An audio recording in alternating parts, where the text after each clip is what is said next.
은혜가 넘치는 귀한 찬양 감사합니다. 우리에게 주신 하나님의 말씀을 봉독하겠습니다. 구약 성경 사무엘하 6장 1절부터 7절 그리고 14절부터 16절까지의 말씀입니다. 주신 말씀을 한 절씩 교독하시겠습니다. 1절입니다. 다윗이 이스라엘에서 뽑은 무리 3만 명을 다시 모으고 다윗이 일어나 자기와 함께 있는 모든 사람과 더불어 바알레 유다로 가서 거기서 하나님의 궤를 메어 오려 하니 그 궤는 그룹들 사이에 좌정하신 만군의 여호와의 이름으로 불리는 것이라.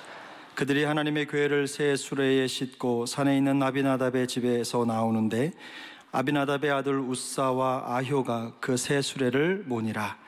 그들이 산에 있는 아비나답의 집에서 하나님의 궤를 싣고 나올 때에 아효는 궤 앞에서 가고 다윗과 이스라엘 온 족속은 잣나무로 만든 여러 가지 악기와 수금과 비파와 소고와 양금과 제금으로 여호와 앞에서 연주하더라. 그들이 나곤의 다장마당에 이르러서는 소들이 띠므로 우사가 손을 들어 하나님의 궤를 붙들었더니 여호와 하나님이 우사가 잘못함으로 말미암아 진노하사 그를 그곳에서 치시니 그가 거기 하나님이 궤 곁에서 죽으니라. 14절입니다.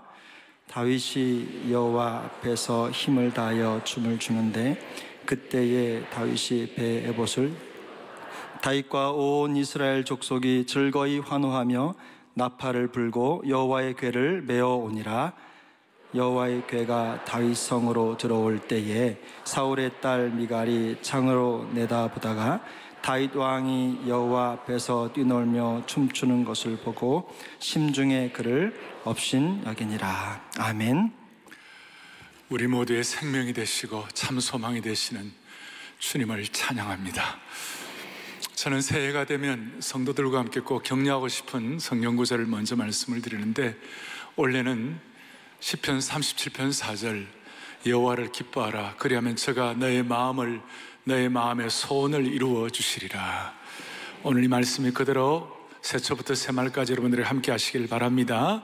그래서 우리 성도들 서로 좀 이렇게 격려하면 좋겠어요. 여호와를 하나님을 기뻐함으로 마음의 소원이 이루어지기를 바랍니다. 하나님을 기뻐함으로 마음의 자, 본당, 별관, 또 우리 방송으로 들어오는 모든 분들 한 번 더 하나님을 기뻐하여 마음의 소원이 이루어지시기 바랍니다. 아멘. 기쁨이 얼마나 충만한지 오늘 주인공 다윗은 14절에 보겠습니다. 다윗이 여호와 앞에서 힘을 다하여 춤을 추는데 그때 다윗이 베옷을 입었더라 그랬습니다. 배 에봇을 입었더라. 얼마나 다윗이 좋은지 힘을 다해 춤을 췄다. 오늘의 말씀의 제목은 언약궤와 함께하는 새해. 다윗이 이 언약궤가 너무 감사해서 언약궤를 다윗성으로 옮겨오는 것이 너무 감사해가지고 힘을 다해 춤을 추는데 15절 다윗과 온 이스라엘 족속이 즐거이 환호하며 나팔을 불고 여호와의 궤를 메어 오니라. 언약궤를 메고 오는데 너무 좋아서 즐거워서 기뻐 춤을 추고 어린아이처럼 그게 뛰놀았다 그랬어요. 뛰놀았다. 그런데 여러분 16절 여호와의 궤가 다윗의 성으로 들어올 때 사울의 딸 미갈이 창으로 내다보며 다윗 왕이 여호와 앞에서 뛰놀며 춤추는 것을 보고, 순수한 어린아이처럼 이렇게 순수하게 뛰놀며 춤추는 걸 보고 너무 기쁘다, 너무 감사하다, 그렇지 나도 해야지 이렇게 했어요? 그렇게 하지 않아요. 16절 뒤에 춤추는 것을 보고 심중에 그를 업신여기니라. 하나님 기뻐한다. 그 다음 언약궤에 축복이 있다. 그 다음에 정말 마음속에 여호와를 기뻐하면 하나님의 마음의 소원을 이루어주신다. 이렇게 하면 그것이 막 가슴에 막 와닿고 막 가슴이 뛰놀고 가슴이 막 그냥 벅차고 이래야 되는데 우리 중에 그런 분이 한 번도 없기를 바랍니다. 그래서 오늘 핵심은 이거예요. 우리가 어떻게 이 다윗의 심정이 될 수 있을까? 나도 어떻게 좀 다윗처럼 돼볼 수 있을 것인가? 자, 오늘 말씀의 배경과 전체를 좀 크게 살펴봅니다. 무슨 말이냐면 이제 다윗이 통일왕국을 이루었습니다. 처음에는 저 유다 왕이 되었다가 한 7년 6개월 지나서 남쪽 북쪽 12지파 전체를 이제 다 커버를 했어요. 통일왕국이 되고 이제 다윗에게 드디어 찬란한 시기가 시작이 되었습니다. 우리식으로 표현하면 다윗의 믿음의 전성기가 이제 시작이 된 것입니다. 그러면 여러분들이 믿음의 전성기가 되고 찬란한 신앙의 시기가 여러분들 앞에 펼쳐지면 뭐 하시겠어요? 너무 좋다. 그냥 뭐 내 나름대로 갖고 있는 어떤 삶의 꿈과 비전을 펼칠 수가 있겠죠. 그러나 오늘 다윗은 그러지 않았어요. 다윗의 마음속에 다윗이 잘 될 때, 이렇게 하나님께서 다윗에게 이런 은혜를 주셨을 때 오늘 이게 뛰놀았다 그랬는데, 여호와의 언약궤를 뛰놀았다 그랬는데 그게 무슨 뜻인가 하면 다윗에게 이제 통일왕국이 되고 난 다윗에게도 문제가 있었어요. 첫째, 뭐 문제? 안보의 문제가 있었어요. 블레셋이 막 쳐들어오는 거예요. 지금 우리나라 북핵이고 있는 안보 문제 있는 것처럼. 또 다윗에게 뭐가 문제 있느냐? 이스라엘 왕국과 남유다 왕국, 이것이 이제 합쳐지는데 이 12지파의 이 소통, 12지파가 하나 되는 거 굉장히 좀 심각해서 우리나라 남북이 문제 있는 것처럼. 그런데도 불구하고 안보보다도 또 소통보다도 더 다윗의 마음속에 중요하게 생각되었던 것이 있어요. 그것이 뭐냐? 내가 과거를 살아보니, 광야기를 살아보고 힘든 거, 좋은 거, 어려운 거, 모든 거 다 해보니까 힘든 거 그것보다도, 또 좋은 거, 내가 영광을 누리는 그것보다도 더 중요한 것이 있는데, 그것이 뭐냐? 하나님이 나와 함께 하시는 것이 제일 소중하구나. 나와 함께 임재하시는 것이 제일 소중하구나. 여호와께서 나와 함께 임재하셔서 날 인도하는 것이 제일 소중하구나. 그걸 다윗이 생각하고, 하나님이 나와 함께 임재하신 것이 제일 소중하다면 내가 뭘 해야 될까? 뭘 내가 해야 할까? What should I do? 내가 뭘 해야 할까? 그러면서 다윗이 깨달았던 것이 뭐냐면, 그렇지, 하나님의 언약궤를 내가 모셔와야 되겠구나. 하나님의 언약궤를 모셔와야 되겠구나. 이 언약궤가 모셔와야 되는 이유가 있었어요. 언약궤가 모셔야 되는 이유가 뭐냐면, 언약궤가 본래 이스라엘 백성들에게 있어서 이 언약궤는 승리의 상징이었어요. 기적의 상징이었어요.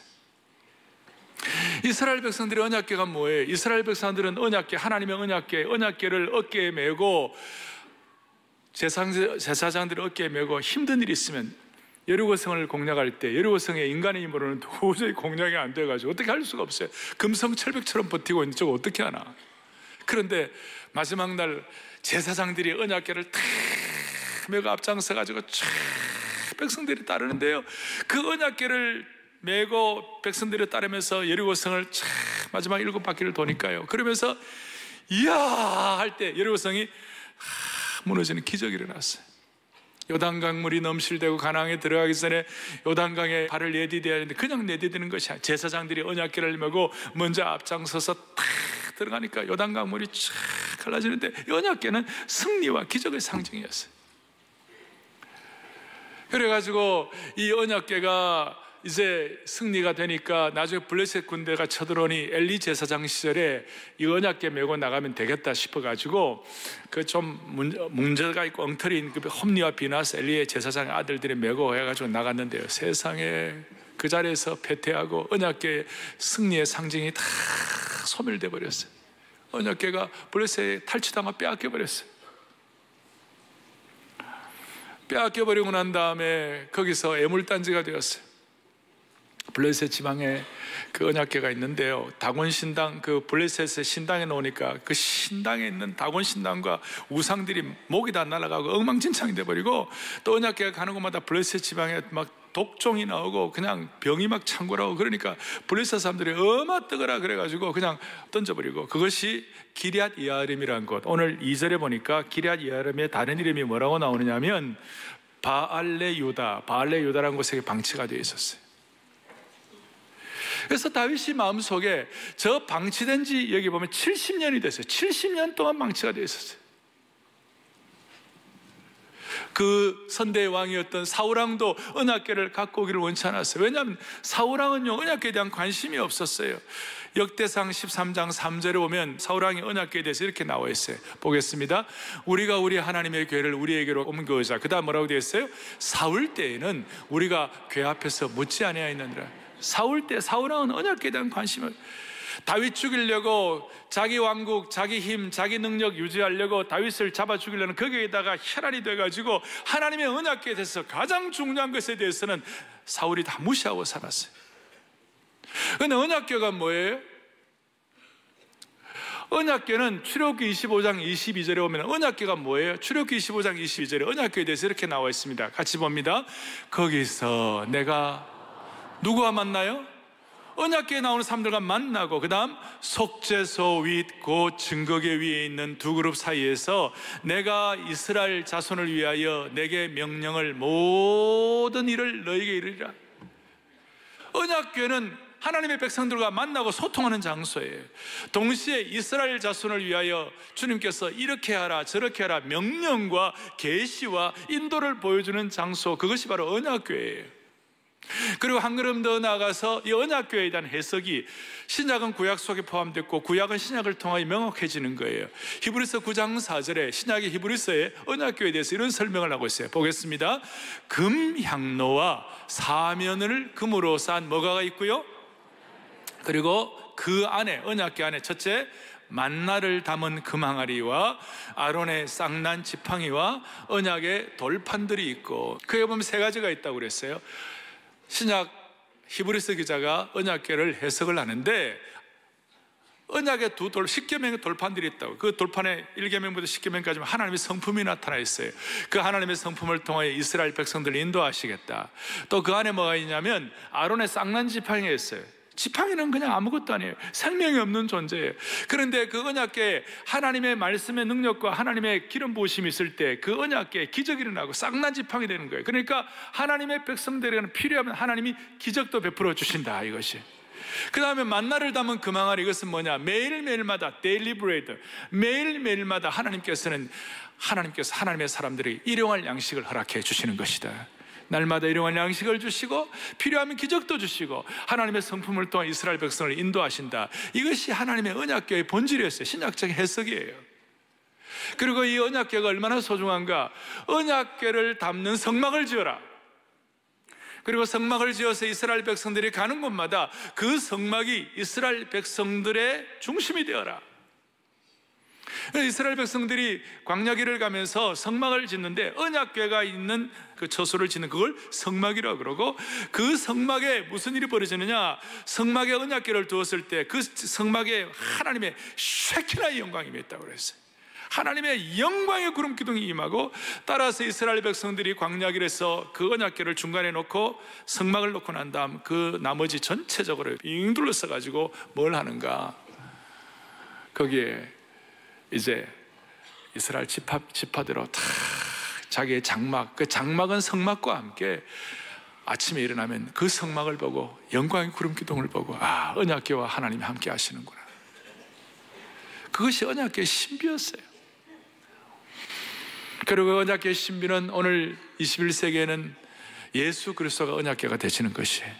말씀이 육신이 되어 우리 가운데 거하시는 분이 주님이세요. 그리고 말씀과 예수 그리스도가 오늘 이 시대의 언약궤라고 말할 수 있어요. 크게 보면 그렇게 되어 있는 것이에요. 그래서 이 언약궤 앞에 어떤 반응을 하느냐, 다윗은 통일이 되고 난 다음에 제일 중요한 것이 이 언약궤를 모셔야 되겠다. 내 인생 살아보니 하나님의 언약궤가, 하나님의 임재의 최고의 상징과 임재 그 자체였던 언약궤를 내가 모셔와야 하는, 이것이 안보 문제, 이것이 소통 문제, 내 인생의 보람, 내 인생의 전체를 이것이 결정하는 것이구나. 할렐루야. 그걸 느끼고 언약궤를 가져오는 것이. 그래가지고 언약궤를 가져오는데 다윗이 1절에 이스라엘에서 뽑은 무리 3만 명을 모았어요. 언약궤를 모시고는 그 의식을 위해 3만 명을 모았어요. 얼마나 마음의 소원이 간절하면 3만 명의 키맨들을 모았겠어요? 그리고 언약궤를 모시고 오는 거예요. 3절에 그들이 하나님의 궤, 언약의 궤를 새 술에 의해 씻고 산에 있는 아비나답의 집에서 나오는데, 이제 언약궤가 나중에 이 아비나답의 집에서 수십 년 동안 방치되어 있었어요. 수십 년 동안 방치되어 있었는데 그 아비나답의 집에 누가 있냐? 우사와 아효라는 두 아들이 있었어요. 이 아들이 새 수레에다가 언약궤를 싣고 그 다음에 다윗성으로 이제 옮겨가는 거예요. 옮겨가는데 5절에 다윗이 온 이스라엘 족속은 잣나무로 만든 여러 가지 악기와 수금과 비파와 소고와 양금과 제금으로 여호와 앞에서 연주하더라. 우리식으로 하면 찬양대가 앞장서, 오케스트라가 앞장서가지고 그 장엄하게 그 언약궤를 옮겨가는 거예요. 옮겨가는데 6절에 그들이 나곤의 타작마당에 이르러서는 소들이 뛰므로 우사라는 언약궤를, 아까 아비나답의 아들 중에 하나 우사가 손을 들어서 하나님의 궤를 붙들었더니 7절에 여호와 하나님이 우사가 잘못함으로 말미암아 진노하사 그를 그곳에서 치시니 그가 거기서 하나님의 궤 곁에서 죽으니라 그랬어요. 제가 오늘 이 말씀을 진짜 고민했어요. 할까 말까. 왜냐하면 새해에 즉사하니라. 이게 좀 뭔가 이렇게 좀 마음에 짐이 되는 거예요. 그런데 알 거는 알아야 되겠다, 그 생각이 들었어요. 제가 우사가 즉사한 이유를 뭐 명쾌하게 다 설명을 할 수는 없지만 신구약 전체를 보면서 제가 확인한 것은 이것이에요. 하나님의 언약궤는 특정한 사람에 의한 특정한 방식이 필요해요. 언약궤를 옮기다 할 때 그냥 옮기는 것이 아니라 특정한 사람, 레위 지파 사람들이 그 다음에 특정한 방식으로 옮기는데 어떻게 옮겨야 되는가? 언약궤를 옮길 때에는 결코 수레를 만든다든지 수레 위에 얹어가지고 옮기면 되는 것이 아니고 언약궤를 매야 되는 것이, 언약궤를 매고요. 요단강에 갈 때도 언약궤를 매고 여리고성을 점령할 때도 언약궤를 매고 매야 되는데, 당시에 그 블레셋 사람들이 언약궤를 옮길 때 수레에다 옮겼거든요. 그 방식을 따랐던 거예요. 또한 특별히 민수기 4장 15절 보니까 그러나 성물을 뭐 하지 말라? 만지지 말라. 그들이 죽으리라 그랬어요. 특정한 사람의 특정한 방식이 있는데 이 모든 것들을 아비나답과 그 두 자녀들이 어리버리하게 해가지고 또 다윗도 이걸 제대로 인식을 하지 못하고 이렇게 해가지고 우사가 즉사한 거예요. 우리는 하나님의 능력과 하나님의 방식에 대해서 우리가 눈을 뜰 필요가 있는 것이에요. 그리고 우사가 뭘 잘못했느냐? 자기 스타일, 내가 컨트롤할 수 있다, 내가 통제할 수 있다, 내가 알아서 할 수 있다라는 그것이 안 된 거예요. 하나님의 교회와 가정과 여러분 주님을 섬기다 보면 저도 교회를 책임져서 섬기지만, 그러나 궁극적으로는 제가 책임지는 것이 아니고 이 교회는 하나님의 교회인 것이에요. 우리 교회 장로님들은 앞장서 수고하는 분들이 많이 계시지만 우리가 우사같이 내가 다듬고 내가 다 하려고 그러면 어떨 때 힘들 때가 있어요. 하나님 그거 기뻐하지 않으세요? 사랑의 교회는 주님의 손에 옮겨놓는 교회가 되기를 바라는 것이에요. 자, 그렇게 해서 그 일이 일어나고 나니까 다윗이 마음이 너무 아팠어요. 9절에 다윗이 그날에 여호와를 두려워하 이르되 여호와의 궤가 어찌 내게로 오랴? 내가 이거 어떻게 모시겠느냐? 그리고 10절 다윗이 여호와의 궤를 옮겨 다윗성 자기로 메어가기를 참 즐겨하지 않고 그 기쁨에 있었던 사람이 힘들었어요. 대신 가드 사람 오베데돔의 집에 메어간지라. 11절 여호와의 궤가 가드 사람 오베데돔의 집에서 몇 달을 있었어요? 석 달을 있었는데 여호와께서 오베데돔과 그의 온 집에 복을 주시니라. 이야, 저는 이 오베데돔이 너무 좋아요. 왜냐하면 성이 저하고 종씨예요. 아마 그것보다도 오베데돔이 난 너무 좋아요. 왜 좋은가 하면 여러분 수십 년 동안 언약궤를 모시고 있었던 아비나답의 집에서는 아무 일이 일어나지 않았어요. 그야말로 물에 물 탄 듯 어리버리한 아비나답의 가정이었어요. 수십 년 동안 언약궤를 모시고 있어도 아무 일도 일어나지 않았는데 어찌된 일인지 오베데돔의 집에 몇 달을 있었다고요? 석 달 있었어요. 나중에 이제 역대상 같은 데 나옵니다만은 오베데돔에는 아들이 8명이 나와요. 저희 오베데돔은 너무 소중해서 다음 주에 제가 좀 더 할 거예요. 그런데 이 오베데돔의 집에 석 달을 있었는데 얼마나 잘했는지, 얼마나 잘 모셨는지, 얼마나 기뻐했는지. 오베데돔에게는 두려움이 없었겠어요? 우사가 죽었다 두렵잖아요. 하나님의 언약궤 함부로 만지면 안 된다 두렵잖아요. 그런데도 불구하고 그 두려움보다도 더 놀랍게 내가 이 언약궤를 우리 집에 모신 것이 너무 기쁘다, 너무 감사하다, 너무 소중하다, 너무 영광이다, 이렇게 생각하니까 정말 온 집안과 온 족속, 온 그 집안 전체가 전력 투구해가지고 언약궤를 모신 것이에요. 그래가지고 3개월 뒤에 표건한 은총을 받은 거예요. 여러분, 똑같아요. 오늘 이 자리에 예배를 드립니다. 어떤 사람은 하나님 하면 두려워요. 하나님 하면 그냥 너무 힘들어요. 그런데 어떤 분들은 하나님 하면 너무 기쁘고 감사하고 하나님의 보호하심과 하나님의 도움이 기억이 나는 거예요. 오늘 우리 모두는 다 오베드돔의 축복이 있기를 바라는 것이에요. 하나님께서 이 새초부터 새말까지 우리의 마음속에 하나님의 법궤, 하나님의 언약궤, 여호와의 궤, 언약궤를 우리가 어떻게 잘 모실까? 그래서 이제 오늘 이렇게 정리할 수 있습니다. 여러분, 적용을 하면 이것입니다. 우리가 언약궤에 대한 우리의 반응에 따라서 우리의 인생이 결정된다는 것이에요. 언약궤에 대한 사랑의 교회 모든 성도들의 반응에 따라서 저와 여러분과 우리 교회, 우리 민족, 아니 우리 개인 가정의 장래가 결정되는 줄로 믿으셔야 되시는 것입니다. 자, 언약궤를 무시했던 사울왕 보세요. 그 말로가 얼마나 비참했는지. 또 언약궤를 적당히 다루었던 아비나답, 그 집안 아무런 일이나 나중에 언약궤를 잘못 다루었던 우사는 즉사를 했어요.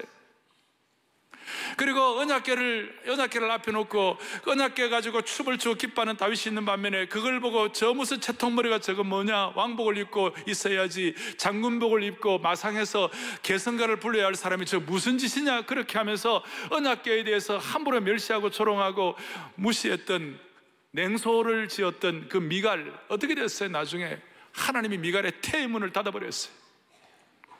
그의 삶에 더 이상 열매는 없었어요. 미갈과 아비나답과 사울과 우사의 태도가 반응이 있고, 또 하나는 오늘 오베데돔의 반응.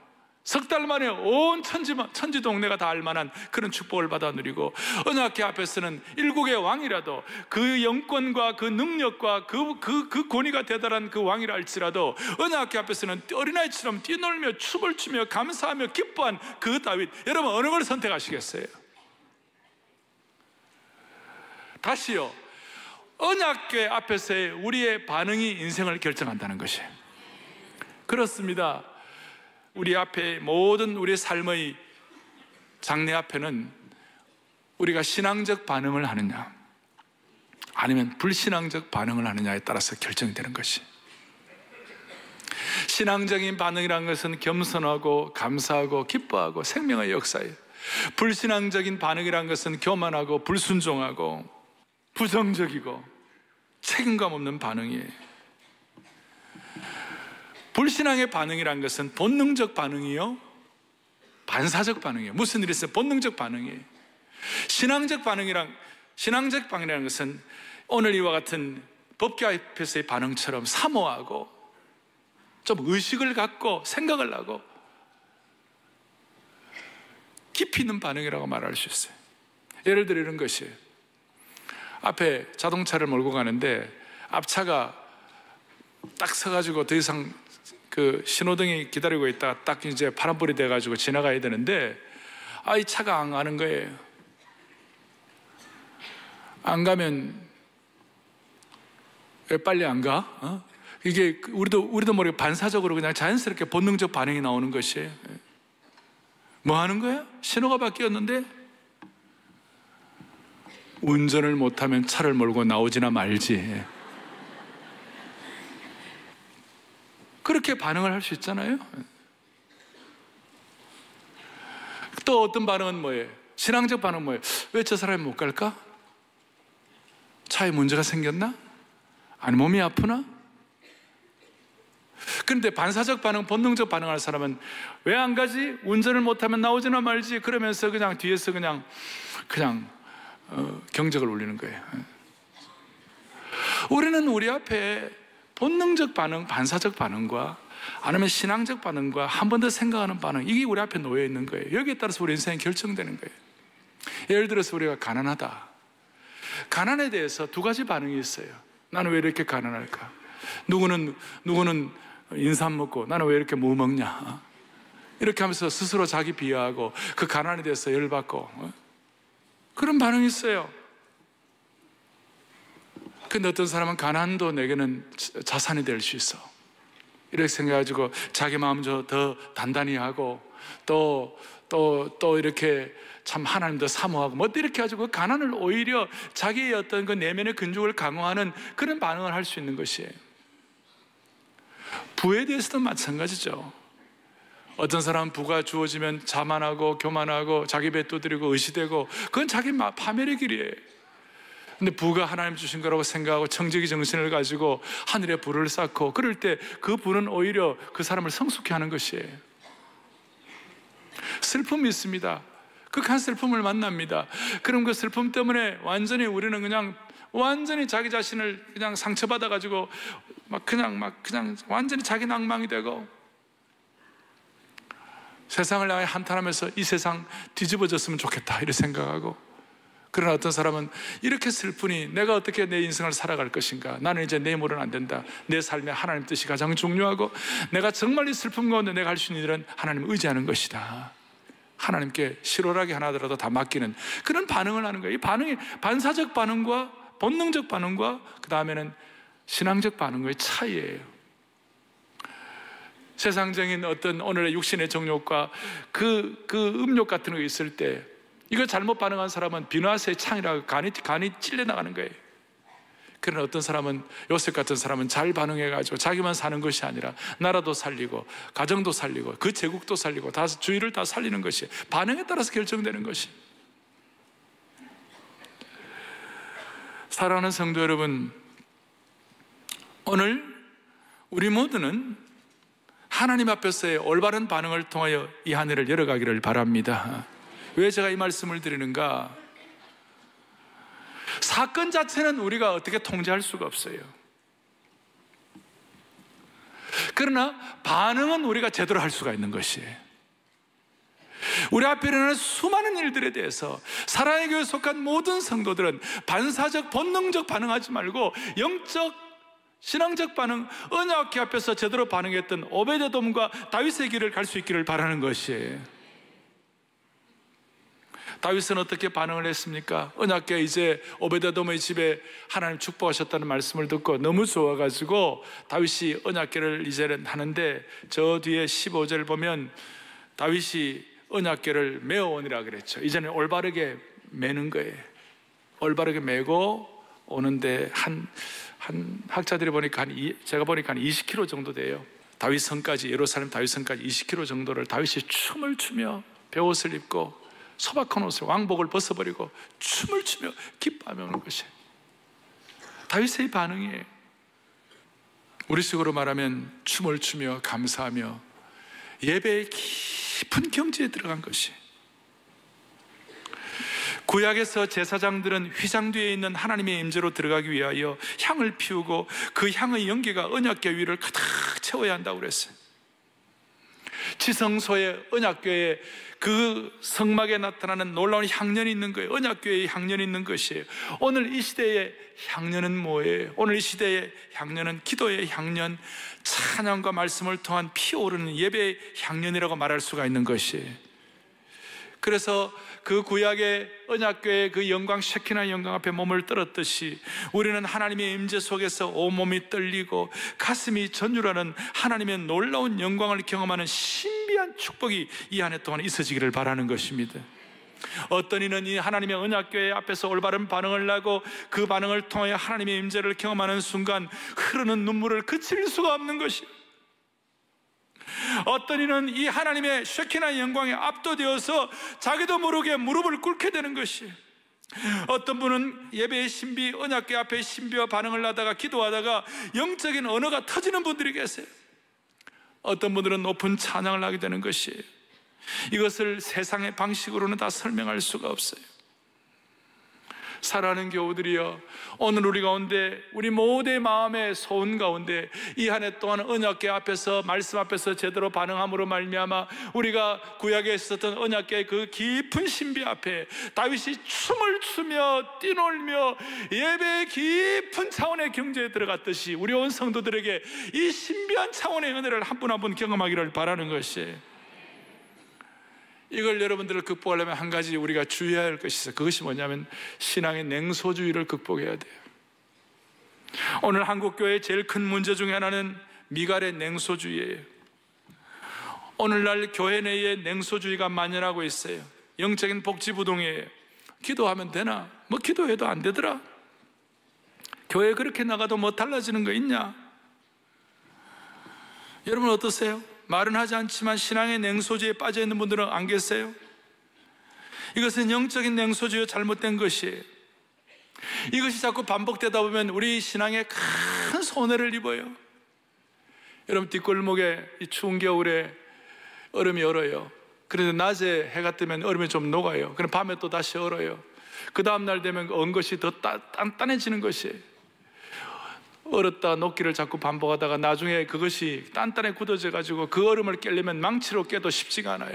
뭘 말하는가 하면 신앙생활하다가 한때 은혜 받았다가 나중에 냉소주의자가 되면 이렇게 단단한 얼음이 되는 것이, 뭘 봐도 그것이 단단해져 가지고 와닿지를 않는 것이, 뭘 봐도 그것이 내게 신비한 은혜로 다가오지를 않는 것이, 한때 은혜 받았다가 냉소주의에 빠진 것이 있다면 하나님께서 이 한 해 동안 언약궤의 신비 앞에 올바로 반응함으로 말미암아 다윗처럼 뛰놀며 춤추며 하나님의 영적인 깊은 경지에 들어가는 것이에요. 한때 가슴이 심장이 녹았다가 다시 얼면 더 강팍해진다는 것이, 어릴 때 설교 듣고 은혜 받았다가 나중에 강팍해지면 더 힘들다는 것이, 우리가 제대로 반응하지 않으면 오히려 더 단단해지고 강팍해지게 된다는 거 말씀하는 거예요. 그래서 누가복음 12장 47절에 주님이 우리를 책망하시는데 뭐라고 말씀하시는가? 누가복음 12장 47절을 다 같이 보겠습니다. 이렇게 나와 있습니다. 함께 보죠.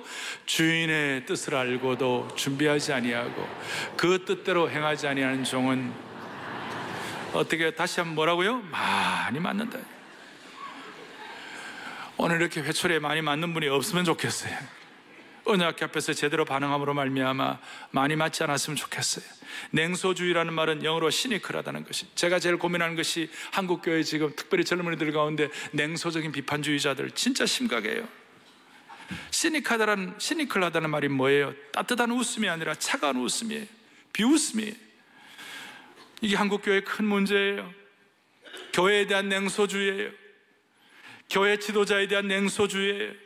사역에 대한 냉소주의예요. 심지어 신앙에 대한 냉소주의예요. 교회가 뭘 제대로 하느냐? 목회자들 다 썩은 거 아니냐? 교회에서 사역하고 교회 열심히 섬긴다고 해서 뭐가 사람이 바뀌냐? 믿어봐야 무슨 소용이 있겠냐? 이러한 냉소주의는 하나님이 기뻐하지 않으시는 거예요. 다시 한번, 이러한 냉소주의는 하나님이 기뻐하지 않은 것이에요. 왜 이 냉소주의가 심각하냐? 이 냉소주의는 결국 하나님에 대한 냉소주의로 이어지는 것이에요. 하나님께서 피의 복음으로 우리를 사해 주시고 우리와 함께 영원한 언약을 맺어 주신 이 언약궤의 신비한 축복을, 그걸 그냥 다 그냥 무시해 버리는 것이, 오늘의 마음속에 좀 소원을 가져야 되는 거예요. 사울을 보세요. 언약궤를 무시했어요. 사울의 40년 통치 기간 동안 완전히 그냥 방치를 내버린 거예요. 그것이 그의 딸 미갈에게 그대로 이어졌어요. 언약궤 앞에서 춤을 추는 다윗을 무시하고 경멸하고 멸시했어요. 앞에는 미갈이 나올 때 다윗의 아내 미갈이라는 말이 나왔는데 오늘 여기에서는 사울의 딸 미갈이라는 말이 두 번이나 나와요. 언약궤를 무시한 것이 다음에 전승이 된 것이죠. 그러나 오베데돔은 8 아들 전체가 다 복을 받고 얼마나 석 달 동안 잘 가르쳤는지, 얼마나 소중하게 여겼는지. 오늘 이 한 해 동안 사랑의 교회는 선대부터 우리 어린아이에 이르기까지, 어린아이부터 포에버 이르기까지 언약궤를 소중히 여기십시다. 언약궤는 다시 한번 21세기는 예수 그리스도가 우리의 언약궤가 되는 것이에요. 말씀이 육신이 되어 우리 가운데 거하신다고 그랬어요. 그 말씀과 예수 그리스도는 동일시가 되는 것입니다. 이 한 해 동안 사랑의 교회는 언약궤에 올바른 반응을 할 것입니다. 그 중에 하나가 어제 제가 새벽에 선포했습니다마는 제가 제 신앙에서 가장 영광스럽고 춤추고 뛰놀고 기뻐하고 감사했던 때가 언젠가, 청년대학부 하면서 춤추고 뛰었던 그 시기를 기억했어요. 그때 저에게 가장 중요한 축복이 되었던 것이 무엇인가? 그것이 바로 말씀 암송이었어요. 그리고 말씀 암송을 제 혼자 하고 기뻐한 것이 아니라 우리 형제자매들과 같이 주일마다 모여서 기다리고 기다리던 암송 시간이 돌아왔습니다.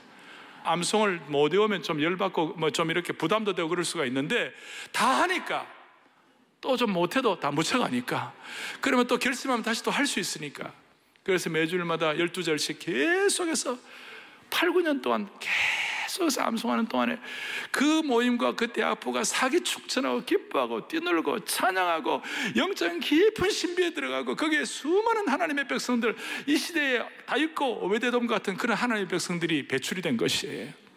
그래서 앞으로 사랑의 교회는 매주 토비세 할 때마다 우리 모두가 다 총체적으로 사랑의 교회 전체가 은혜학교 앞에서 반응을 해갖고 하나님 앞에서 감사하며 축복하며 뛰놀며 그 예배와 영광과 은혜학교의 속죄소의 신비 속에 우리가 들어가기를 원하는 것입니다. 그리고 이것이 어느 특정한 한 사람들만 하는 것이 아니라 전체가 다 해야 되는 것이에요. 여러분, 주번에 뭐가 들었느냐? 창립 40주년을 향한 소망과 기대가 들어가 있어요. 여러분, 이걸 잘 좀 보세요. 이것은 뭐냐면, 오늘 하나님 앞에서 사랑의 교회가 내게 주신 은사, 내게 주신 축복, 이거 하나님 앞에서 이 40주년을 앞에 놓고, 이번에 우리 40주년 40 하면 좋기는 좋은데 약간 늙은 감정이 있어요. 그래가 우리가 뭐냐, 30 플러스 10으로 할 것이에요. 40주년은 40주년인데 30주년 플러스 10 뭐냐? 30대의 열정과 감사와 함께 10대의 순수함과 기쁨이 넘치게 하여 주시옵소서. 10대 때는 사랑의 하나님 귀하신 이름이, 그러면 그 하나님의 사랑이 느껴지는 거예요. 예수 사랑하시면 거룩하신 마늘새, 그 순수하고 소박하고 그 참 저 순전한 시대로 돌아가는 것이에요.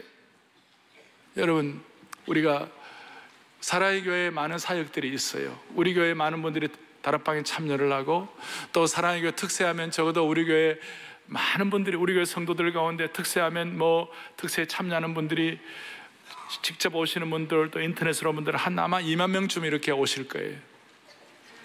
그리고 이렇게 다 하신다 하더라도 사랑의 교회에 속한 성도들 전체로 보면 교회의 중요한 일에 모두가 다 참여한다 하더라도 한 50% 정도 참여해요. 나머지 50%는 아니에요. 오늘 다시 제가 말씀드립니다. 여러분, 우리의 신앙은 은혜학교 앞에서 어떻게 반응하느냐에 따라서 결정된다니까요. 반사적이고 본능적인 반응을 하느냐, 아니면 신앙적이고도 아니면 영적인 깊이 있는 반응을 하느냐, 여기에 따라 결정된다니까요. 그러니까 이번 30 플러스 10, 이 40주년에는 사랑의 교회 40주년의 성패는 어디에 달려있느냐? 은혜학교 앞에서의 올바른 반응에 따라서 결정되는 것이에요. 그러니까 우리 모두가 다 총체적으로 말씀으로 반응하는 것이에요. 동시에 우리 교회 성도들 그동안 대부분 참여했다 하지만 사실은 50% 정도 참여하는 것인데, 적어도 8, 90% 이상 모든 성도들이 다 참여할 수 있다. 할 수만 있다면 모든 성도들이 다 총체적으로 참여할 때 하나님께서는 이 40주년을 은혜학교의 복을 주시리라고 믿는 것이에요. 오베데돔처럼 3개월 만에 평안한 축복. 뭐가 있습니까? 일본의 교회 창립 40주년을 맞이하는 사랑의 교회가 올 한 해 꼭 진행했으면 하는 사역이 있다면 무엇이고 그 이유는 무엇일까요? 두 번째, 창립 40주년을 맞이한 사랑의 교회에 본인이 사회적으로 혹은 직업적으로 쌓은 능력이나 경험을 바탕으로 참여할 수 있는 부분에 이런 것들이 있다면 기록해 주시기 바랍니다. 세 번째, 모든 성도들의 은사가 하나도 버려지지 않고 총동원의 자발적인 은사 비상이 일어나는 공동체가 되도록 귀하께서 헌신할 수 있는 능력이 있다면 어떤 것이 되겠습니까? 우리는 우리 인생 얼마나 남았어요? 인생이 70이요 강건하면 80, 90 되더라도 손살같이 빨리 가는 이 시대 가운데 우리의 삶의 진정한 보람을 좌우하는 것은 하나님의 언약궤 앞에 우리가 어떤 반응을 할 것인가.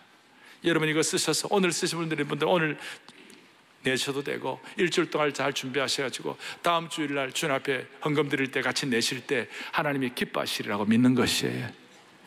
여러분, 한 명도 예 없이 온 사랑의 교회 성도들이 온몸으로 언약궤 앞에서 반응한 이 한 해가 되기를 바랍니다. 한국교회가 1000여만이라고 그럽니다. 등록으로 말하면 우리 교회가 한국교회 전체 한 1%가 될 거예요. 여러분, 1%는 잘하면 썩지 않게 하는 염도를 유지할 수가 있는 것이에요. 우리가 잘하면 이 한국 사회의 보패를 우리가 막을 수 있는 염도를 유지할 수가 있는 것이에요. 이렇게 반응하면 안 되는데, 자, 우리가 잘하면 이 한국 사회의 보패를 방지할 수 있는 염도를 유지할 수가 있는 것이에요. 소금의 그 염도를 유지할 수가 있는 것이에요. 그리고 우리가 잘하면 이 시대를 향한 언약궤 앞에서의 반응을 제대로 하면 시대를 향한 못하는 역할을 감당할 수가 있는 것이에요.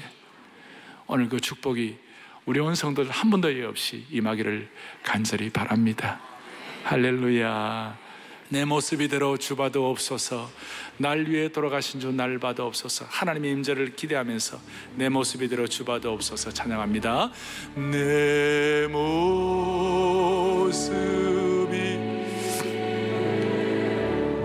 주봐도 없소서.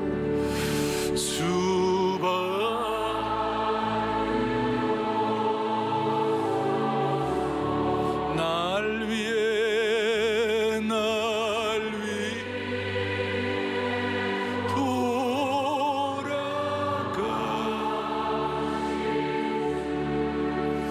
날 받으어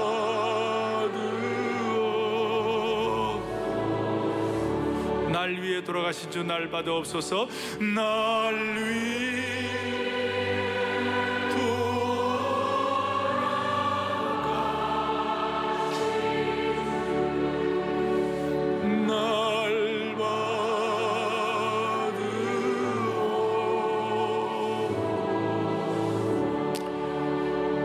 두 손을 이렇게 펴고 주님의 은혜를, 주님께서 내려주신 은혜를 같이 받아 누리도록 하십시다. 살아계신 하나님 아버지 감사합니다. 우리에게 언약궤에 대한 눈을 허락하여 주시옵시고 언약궤에 대해서 올바른 반응을 할 수 있는 안목을 주신 주님을 찬양합니다. 우리 가운데 아무도 냉소주의자 미갈이 없게 하여 주옵소서. 우리 가운데 아무도 언약궤를 무시하는 사울왕이나 물에 물 따뜻했던 아비나답 같은 자가 아무도 없게 하여 주시옵시고 21세기 오베데돔, 21세기 다윗의 춤추는 언약궤 앞에서 기뻐하며 감사하는 다윗의 삶이 우리 모두에게 부어지게 하여 주시옵소서. 우리 주 예수 그리스도를 받들어 간절히 기도 올리옵나이다. 아멘.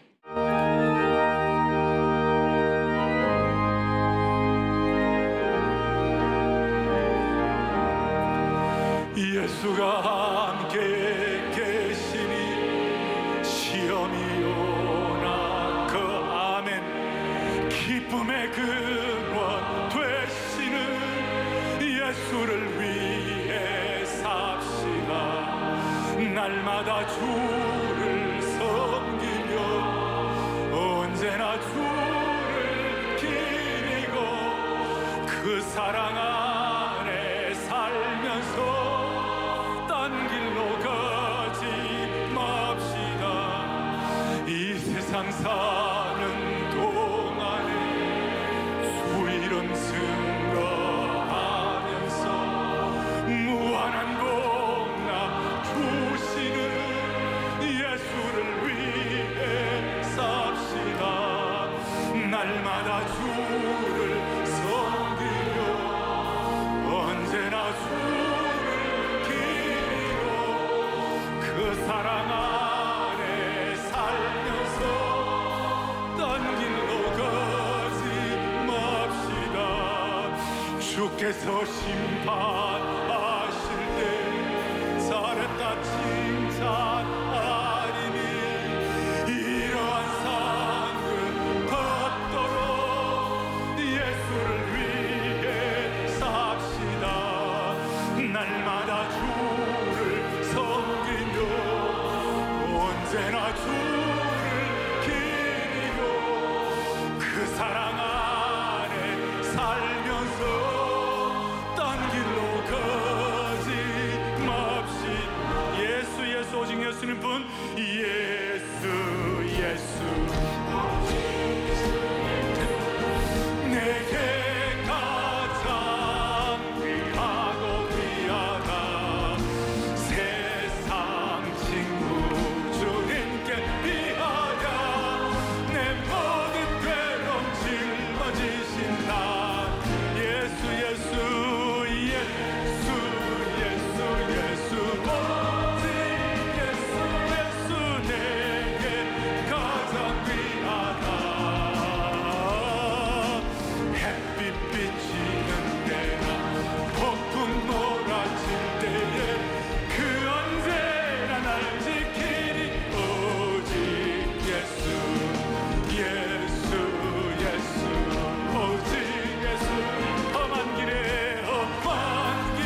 2017년 12월 31일 송구영신 주일 예배를 드린 사랑의 교회.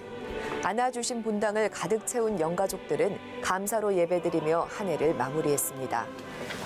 돌이킬 수 없는 시점에서라는 제목으로 말씀을 전한 오정현 담임 목사는 해 아래의 삶이 아닌 해 위의 삶을 바라보고 주님이 허락하시는 이른 비와 늦은 비를 기대하자고 강조했습니다.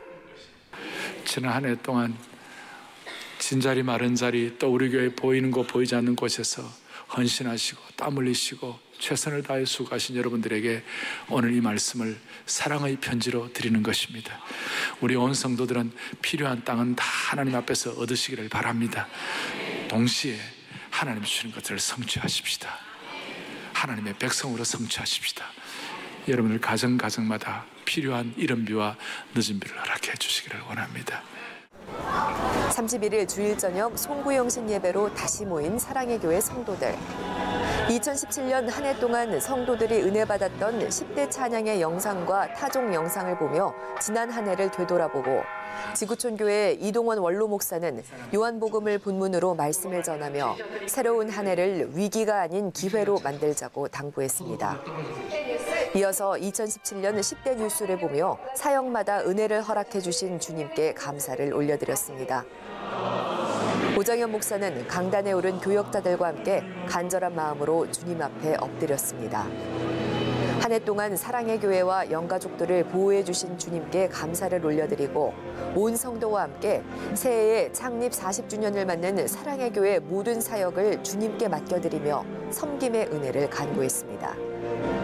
2018년도에는 하나님과의 깊은 관계와 말씀에 순종하고 기도의 삶을 갖고 그런 삶을 살아야겠다고 한 번 더 다짐하고 생각하게 되었습니다. 전도폭발 훈련을 마무리하는 학기가 남아 있는데 그 전폭의 시간을 통해서 하나님께 정말 영광 돌리는 그런 삶 살길 원하고 어느 한 해보다도 희망으로 가득 찬 새해가 우리 가족이 모두 건강하고 하나님의 은혜 안에 한 해를 풍성하게 누리며 사는 한 해가 됐으면 좋겠습니다.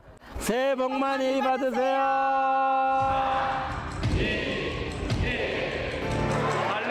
송구영신 예배를 드리며 교회 창립 40주년인 2018년을 맞이한 사랑의 교회. 새해 첫 시간을 함께 시작한 영가족 모두가 하나님의 은혜 가운데 기쁨과 감사가 넘치는 한 해를 보내길 소망합니다.